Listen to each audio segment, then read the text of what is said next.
Baik, saya akan menjelaskan terkait dengan untuk UAS rangkaian listrik 2.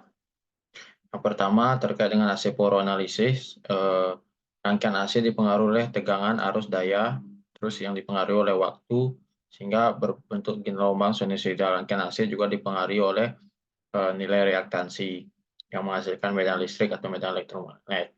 Terus daya sesaat adalah daya yang terjadi hanya pada waktu tertentu, yaitu ketika sebuah komponen mempunyai nilai tegangan dan arus yang mengalir pada hanya sesaat saja. Jadi daya sesaat itu adalah nilai dari tegangan sesaat dikali dengan nilai arus sesaat. Nah, jika komponen itu merupakan resistor, maka nilai daya sesaatnya seperti ini. Terus jika induktor atau induktif, nilai sesaatnya seperti ini, dan nilai kapasitif seperti ini rumusnya. Itu. Terus daya rata-rata adalah daya yang dihasilkan sebagai integral dari fungsi periodik waktu terhadap keseluruhan ring waktu tertentu dibagi oleh periodenya sendiri. Nah, ini kita bisa lihat daya rata-rata dari komponen induktansi, kapasitansi, dan resistansi. Daya rata-rata maksimum yang akan terjadi jika nilai resistansinya bebannya sama dengan nilai sumber, baik itu dipasang seri bebannya maupun dipasang dengan nilai paralel sumber. Jadi nilai maksimumnya adalah harga mutlak dari tegangan Thevenin dibagi dengan 8 kali resistansi Theveninnya. Terus analisa gelombang AC, gelombang sinusoidal dari gelombang AC itu ada nilai puncak ke puncak, itu nilai dari puncak bukit sampai ke puncak lembah.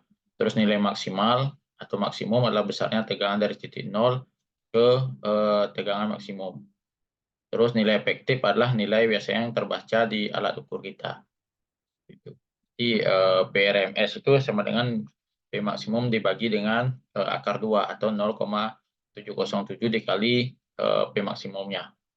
Seperti itu. Terus tegangan sesaat atau PT adalah harga tegangan pada satuan waktu tertentu. Jadi tegangan sesaat itu adalah tegangan P max dikali sin theta T dikali theta. Seperti itu.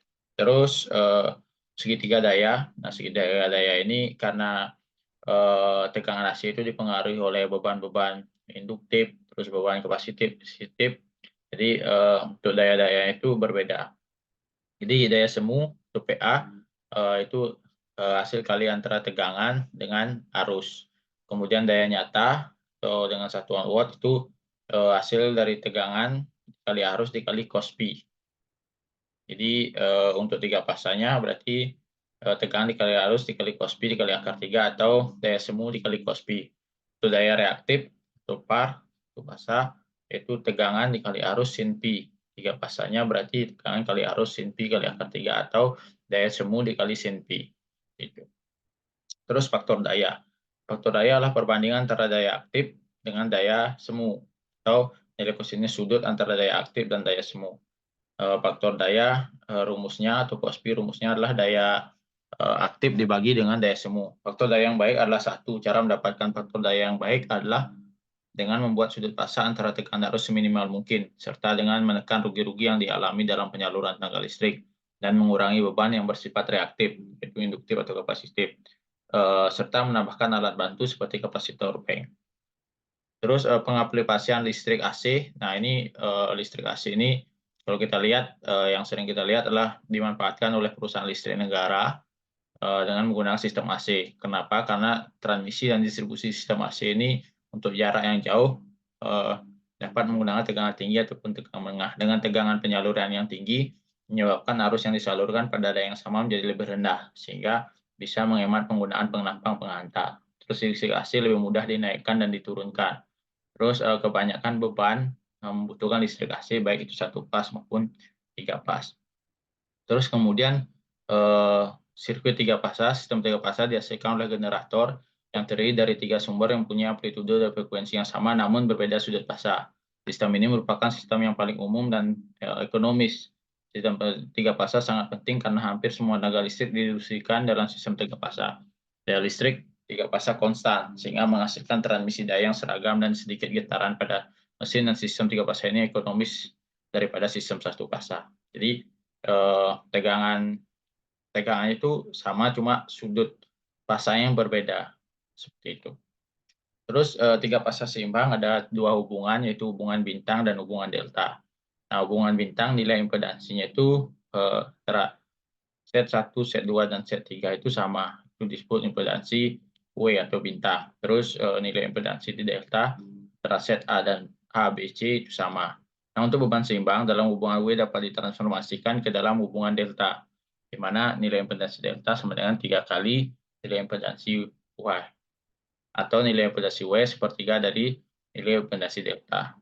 Terus pada pengaplikasiannya ada dengan hubungan WY seimbang. Nah, pada hubungan ini, bila sumber tegangan diasumsi sebagai urutan ABC positif, maka tegangan pasarnya itu adalah itu PAN, itu P, P pasarnya dengan sudut 0, terus PAB-nya juga, mohon maaf di sini PAB, nilainya di sudut yang berbeda. Terus tegangan lainnya itu merupakan akar 3 dari P pasarnya. Jadi P AB ini sama dengan akar 3 dikali PAN. Itu juga dengan PBC, PCA. Jadi akar 3 dari PBN dan akar 3 dari CN. Sedangkan untuk arus pasarnya dengan arus lainnya itu sama. Di IA ini sama dengan PAN dibagi dengan nilai dari impedansinya. IB juga seperti itu sama, IC juga sama, yang berbeda adalah sudut pasarnya seperti itu. Terus hubungan kedua, hubungan W dan delta seimbang.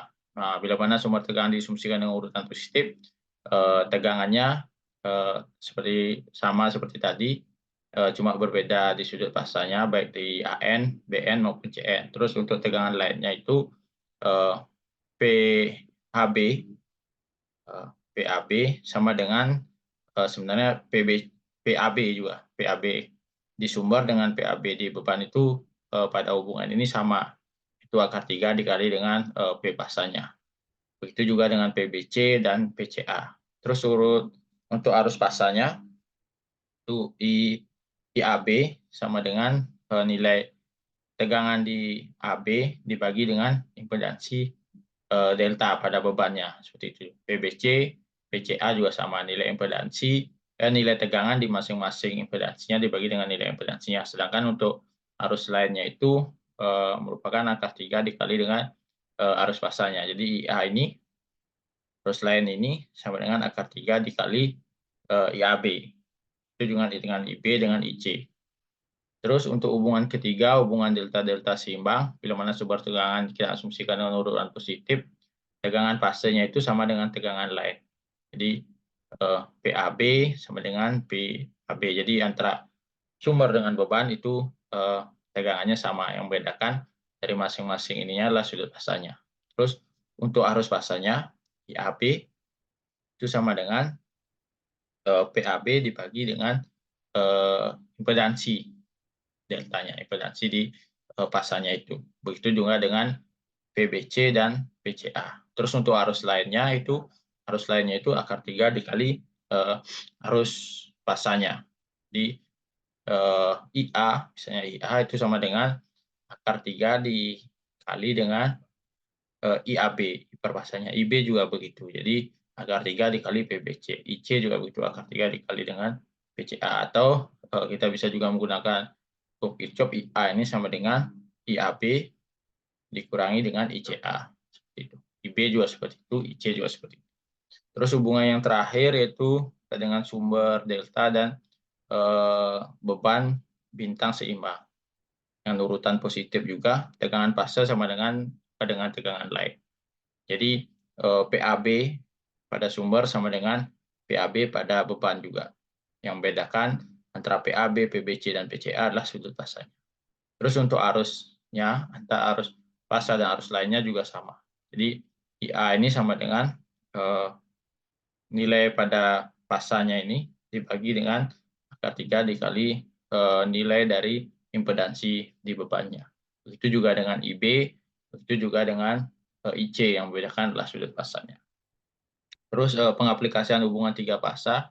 Hubungan 3 pasar ini banyak diaplikasikan pada penyaluran tenaga listrik, trafo step up dari generator ke transmisi itu menggunakan Y delta, terus dari di gardu induk step down itu menggunakan delta delta, kemudian penyaluran tenaga listrik dari tegangan menengah ke rendah itu menggunakan delta Y seperti itu. Terus couple sirkuit magnetik. Nah, ketika sebuah lilitan diberi arus listrik maka akan terjadi medan magnet terus magnetik. Nah, induktasi diri adalah proses suatu koil menginduktasi diri sendiri apabila diberi arus listrik. Jadi apabila suatu koil diberikan arus listrik maka nilai induktasinya itu terhadap arus dan waktu. Nah, jika arusnya berubah maka kumparan terjadi perubahan flux magnet, kemudian menyebabkan terjadinya perubahan induksi tegangan pada kumparan. Jadi juga dipengaruhi dengan lilitan atau kumparan. Selain dari juga dipengaruhi dari nilai induktasinya. Ketika kita substitusikan maka nilai dari induktasi dirinya itu adalah nilai dari kumparan dipengaruhi oleh flux dan nilai perubahan arusnya. Terus induktasi bersama apabila dua kumparan dijarakkan dekat terus kita beri tegangan yang berbeda maka akan terjadi induksi tegangan.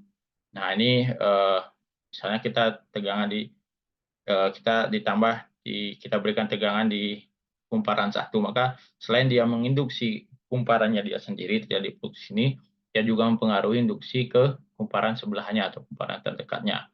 Sehingga kita dengan adanya nilai tersebut kita bisa menghitung nilai mutualnya atau nilai tegangan di P2 dengan menggunakan mutual atau induktasi bersamanya. Yang dipengaruhi nilai arus, nilai mutual terhadap arus dan waktu. Begitu juga dengan apabila kita memberikan tegangan dari P2, kita juga bisa menghitung P1, yaitu di mana mempengaruhi mutual dari 1 ke 2 terhadap arus dan waktunya. Terus aturan dot, ada 2 itu arus yang memasuki terminal dari sebuah koil yang diberi dot akan menghasilkan tegangan hubungan terbuka dengan referensi tegangan positif pada terminal koil kedua. Jadi di tegangan kedua maka referensi mutualnya menjadi positif di posisi dot apabila arus yang masuk juga dot. Apabila arus yang masuk itu bukan dot, maka yang mendapatkan nilai positif adalah di nilai yang bukan dot, itu di koil yang kedua. Terus energi yang disimpan pada kuil 1 dan 2 memiliki nilai konstan. Itu jadi karena dia konstan berarti W1 ditambah P2 sama dengan W. Jadi setengah induktasi 1 I1 kuadrat ditambah setengah induktasi 2 I2 kuadrat ditambah dengan mutual I1 I2. Energi yang tersimpan pada kuil seharusnya sama meskipun penyaluran dari kuil 1 maupun 2. Baik itu sumbernya dari 1 atau 2 harusnya nilainya sama. Jadi M12 mutual 12 dengan mutual 21 sama dengan nilai mutual. Jadi nilai energinya itu sama dengan setengah induktasi 1 dikali I kuadrat 1 ditambah setengah induktasi 2 dikali I kuadrat 2 ditambah mutual 1 2. Nah, ini kurang lebih karena nilai mutualnya ini juga tergantung nilai dotnya itu dia positif atau negatif seperti itu. Terus trafo dan transport ideal. Jadi apabila kita diberikan dua buah kumparan di trafo, nah jadi kita bisa membandingkan tegangan primer sekunder terus melalui dengan jumlah kumparannya seperti itu dan jumlah nilai arusnya. Jadi jika kita masukkan nilai sekunder atau P2 dibagi P primer atau P1, begitu juga dengan kumparan sekunder dibagi dengan kumparan primer atau I primer sama dengan dibagi I2 itu sama dengan N. Jadi jika N itu lebih dari 1 maka tegangan sekundernya itu lebih besar dari tegangan primer. Jadi itu trafo step up. Kemudian jika N-nya kurang dari 1 itu merupakan tegangan sekundernya lebih kecil dari tegangan primer atau keluaran lebih kecil daripada masukan sehingga itu merupakan trafo step down. Terus kondisi auto transformator di mana trafo ya di mana lilitan sekunder sama dengan satu lilitan dengan lilitan primernya. Nah, biasanya kita sering pemanfaatannya di CT atau current transformer ring untuk keperluan proteksi dan pengukuran. Misalnya CT ring ini kita pakai di GI untuk proteksi dan pengukuran untuk mengalihkan dan memberi informasi ke relay proteksi. Jadi CT ini akan membaca arus dan memberikan informasi baik itu kepada relay proteksi maupun KWH meter untuk pembacaannya. Jadi itu salah satu pengaplikasian CT ring atau transformator. Terus yang terakhir, frekuensi respon adalah fenomena yang terjadi pada rangkaian akibat nilai-nilai yang diberikan pada frekuensi sebuah rangkaian sehingga mempengaruhi sinyal. Jadi ketika kita memberikan nilai-nilai pada suatu frekuensi bisa mempengaruhi gelombang sinusoidalnya. Fungsi transfer adalah rangkaian adalah perbandingan tergantung frekuensi pasor output dan tegangan dan pasor input. Terus kemungkinan transfer adalah penguat tegangan, penguat arus, transimpedansi, dan kebalikan dari impedansi yaitu transimpedansi. Jadi ini beberapa gambaran terkait dengan perubahan-perubahan gelombang jika kita menginputkan atau merubah frekuensinya. Nah, ini juga pengaplikasiannya bisa pada frekuensi radio, terus sistem kontrol, dan untuk sesuai dengan pemanfaatan yang kita inginkan. Mungkin seperti itu penjelasan dari saya. Mohon maaf apabila ada penjelasan yang kurang tepat. Terakhir saya ucapkan terima kasih.